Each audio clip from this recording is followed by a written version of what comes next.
Halo, saya Sabit Suraira.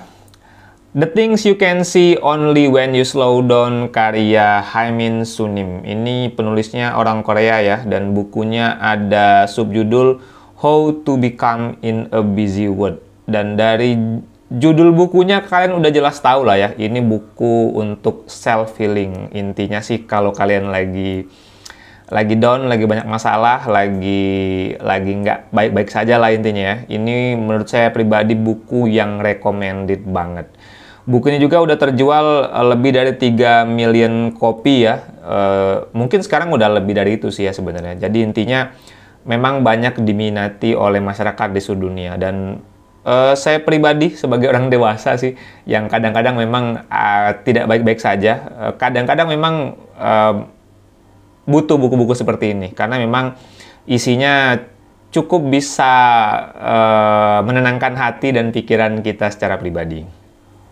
Buku ini ditulis oleh Haemin Sunim, dan dia ini merupakan seorang Zen Buddhis ya, yang jelas dari namanya sih orang South Korea.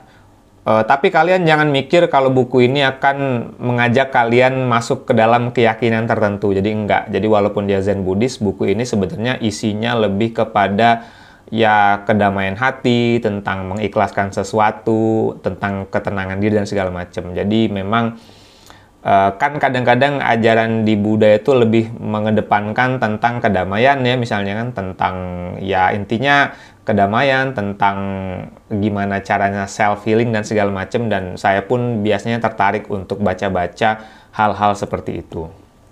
Seperti judulnya, buku ini merupakan sebuah buku self-healing, jadi memang ditujukan untuk kalian yang sedang tidak baik-baik saja.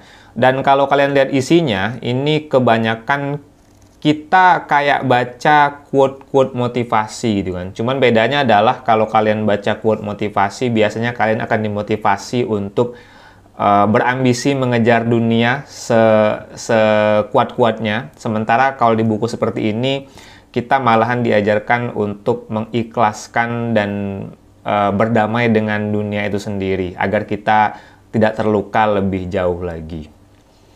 Dan di buku ini bahas banyak banget bagian ya. Jadi misalnya kita di sini diajarkan kenapa sih kita itu hidup di dunia tuh kayak buru-buru banget. Padahal kalau kita jalannya dengan santai dan tenang, itu pastinya bisa bikin kita bahagia dan bisa bikin pikiran kita tenang.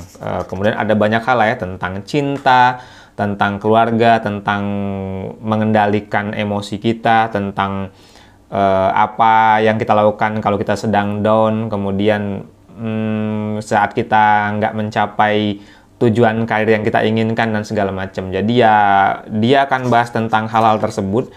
Jadi kalau kalian baca buku ini sih, kalian kayak ngebaca lagi dinasihatin orang, tapi ya karena nasihatnya itu bagus-bagus banget sehingga bisa bikin pikiran kita tenang dan tentram banget gitu. Saya cukup bingung sebenarnya kalau harus review atau bahas buku ini, karena memang terus terang hampir semua isi dari buku ini itu ya kebanyakan quote-quote atau nasihat-nasihat yang memang menentramkan diri kita. Cuman hal yang bisa saya petik adalah, jadi saya lupa deh, kalau nggak salah sebelum saya baca buku ini, saya tuh baca buku entah motivasi finansial atau ekonomi gitu ya.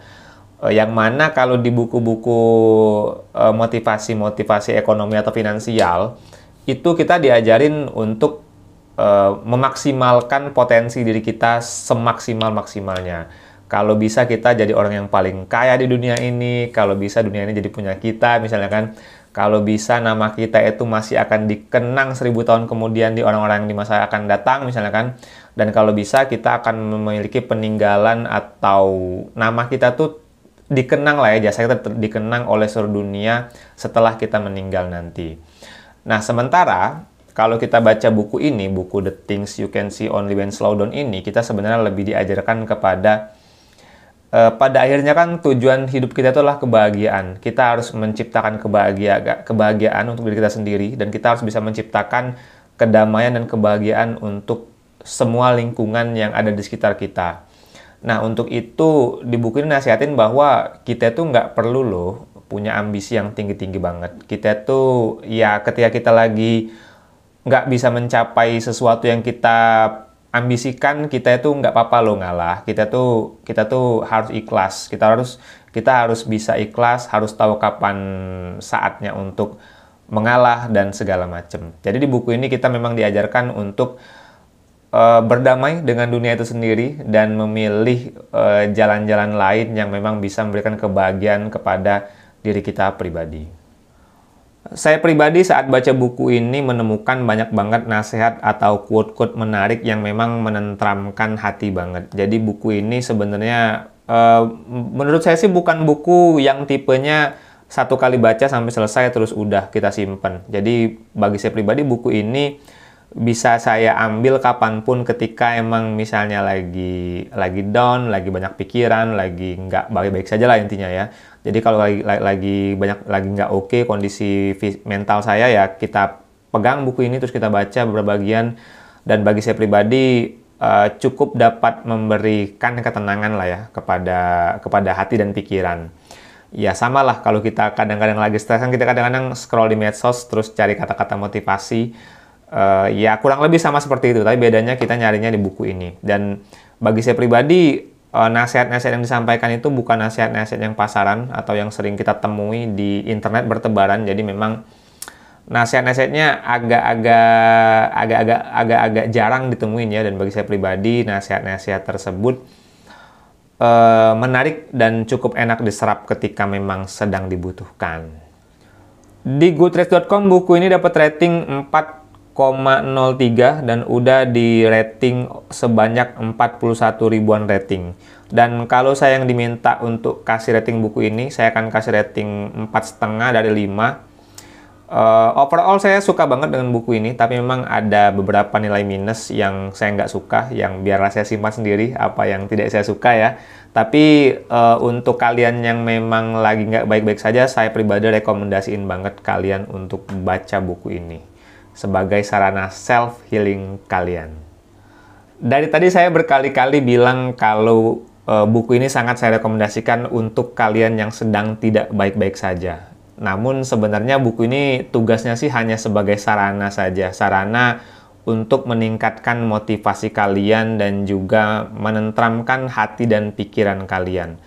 Tapi ya balik lagi lah ya, semua masalah yang kalian hadapi, semua ego yang kalian miliki, dan semua pertengkaran dengan dunia yang kalian hadapi itu sebenarnya yang bisa menyelesaikannya adalah diri kalian sendiri. Oke, itulah dia review buku The Things You Can See Only When You Slow Down dari Hae-min Sunim. Semoga bisa menjadi referensi bacaan kalian selanjutnya dan akhir kata, terima kasih.